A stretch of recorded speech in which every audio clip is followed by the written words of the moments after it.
31 জানুৱাৰীৰ পৰা আৰম্ভ হ'ব অসম সাহিত্য সভাৰ সপ্ততিতম দ্বিবাৰ্ষিক অধিৱেশন 4 ফেব্ৰুৱাৰীলৈ অনুষ্ঠিত হ'বলগীয়া এই অধিৱেশনৰ বাবে পূৰ্ণোদ্যমে চলিছে প্ৰস্তুতি অসম সাহিত্য সভাৰ অধিৱেশনৰ বাবে পাঠশালাত দেখিবলৈ পোৱা গৈছে ব্যাপক উৎসাহ আদৰণী সমিতিৰ সভাপতি তথা মন্ত্ৰী ৰঞ্জিত কুমাৰ দাসৰ তৎপৰতাত সভাৰ প্ৰতিনিধিক আদৰিবলৈ সাজু হৈছে বজালিবাসী আৰু এই অধিৱেশনৰে কিছু প্ৰস্তুতি আপোনালোকক দেখুৱাবৰ বাবে আমি পুনে এই মুহূৰ্তত লৈ যাব বিচাৰিছো পাঠশালালৈ যৰ পৰা সংযুক্ত হৈ আছে আমাৰ সাংবাদিক নকুল তালুকদাৰ নকুল আৰু মাত্ৰ কেইটামান দিন মাজত আছে প্ৰায় 10টা দিন মাজত বাকি থকা অৱস্থাত কেনেকুৱা প্ৰস্তুতি দেখিবলৈ পোৱা গৈছে সাংস্কৃতিক নগৰী পাঠশালাত কেনেকুৱা ধৰণৰ আয়োজন নাট্য নগৰীত আমি গোটেই পৰিৱেশটো আপোনাৰ পৰা জানিব বিচাৰিম হয় ৰাজদেৱ হসাকৈ যেহেতু সপ্ততিতম দ্বিবাৰ্ষিক পাঠশালা অধিৱেশন অসম সাহিত্য সভাৰ এই অসম সাহিত্য সভাৰ সপ্ততিতম দ্বিবাৰ্ষিক অধিৱেশনৰ কাৰণে ব্যাপক প্ৰস্তুতি দেখিবলৈ পোৱা গৈছে পাঠশালাৰ ভট্টদেৱ ক্ষেত্ৰত এই মুহূৰ্তত মই ভট্টদেৱ ক্ষেত্ৰৰ কিছু দৃশ্যাংশ দেখুৱাব বিচাৰিছোঁ এই যিটো স্থানত আছোঁ ভট্টদেৱ ক্ষেত্ৰৰ ইয়াতেই প্ৰায় 13,000 দৰ্শনাৰ্থী বা প্ৰতিনিধিয়ে একেলগে বহি ইয়াত অন্ন গ্ৰহণ কৰিব পাৰিব তাৰ কাৰণে ইয়াত যে আপ্যায়ন গৃহ প্ৰস্তুত কৰা হৈছে আৰু সাহিত্য সভাৰ যি এই ভট্টদেৱ ক্ষেত্ৰ এই ভট্টদেৱ ক্ষেত্ৰ নগৰৰ কিন্তু একেবাৰে কাষতে থাকিব ৰেল ষ্টেচনৰ পৰা প্ৰায় 1 কিলোমিটাৰ ভিতৰত থাকিব আৰু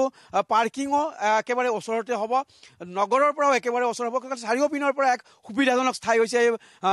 ভট্টদেৱ ক্ষেত্ৰ আৰু এই ক্ষেত্ৰত সোমোৱাৰ লগে লগে পাব নামঘৰ আৰু নামঘৰৰ পিছতেই পাব গ্ৰন্থমেলা তাৰ লগে লগে থাকিব বিজ্ঞান প্ৰদৰ্শনীকে ধৰি বিভিন্ন প্ৰদৰ্শনী আৰু এই প্ৰদৰ্শনীৰ কাৰণে ইতিমধ্যে প্ৰায় 87 ফুট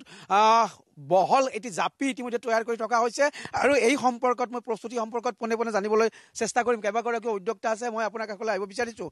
যিহেতু প্ৰায় 5,000 প্ৰতিনিধি অসম সাহিত্য সভাৰে আহিব আৰু লাখ লাখ দৰ্শনাৰ্থী হ'ব গতিকে আপোনালোকে তেওঁলোকক আপ্যায়ন কৰাৰ কাৰণে কি ধৰণে সাজু হৈছে কিমান মানুহক ইয়াত বহুৱাই একেলগে আপোনালোকে আপ্যায়ন কৰিব পাৰিব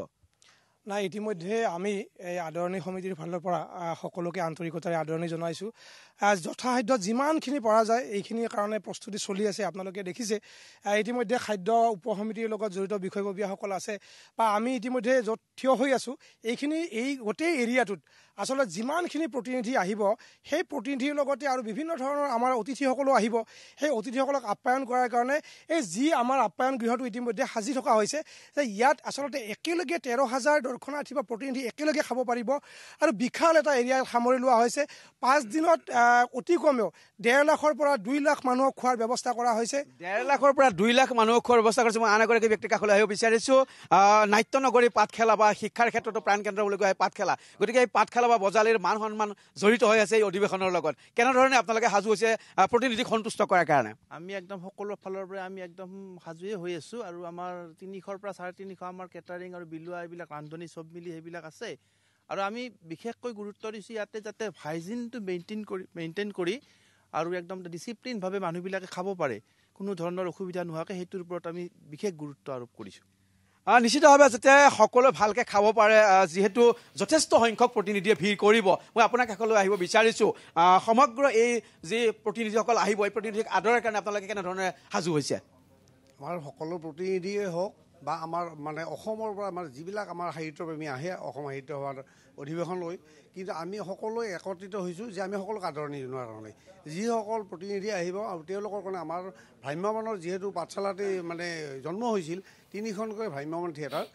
অকল প্ৰতিনিধিখনৰ কাৰণে বিনামূলীয়াকৈ আমি প্ৰদৰ্শনৰ কাৰণে আমি ব্যৱস্থা কৰা হৈছে আৰু আমাৰ মানে খোলা নাটক আমাৰ ইয়াতে বজালিৰ কাৰণে বিখ্যাত পাঠশালাৰ কাৰণে বিখ্যাত গতিকে খোলা নাটক পুতলা নাচ সকলোবিলাক আমাৰ ইয়াতে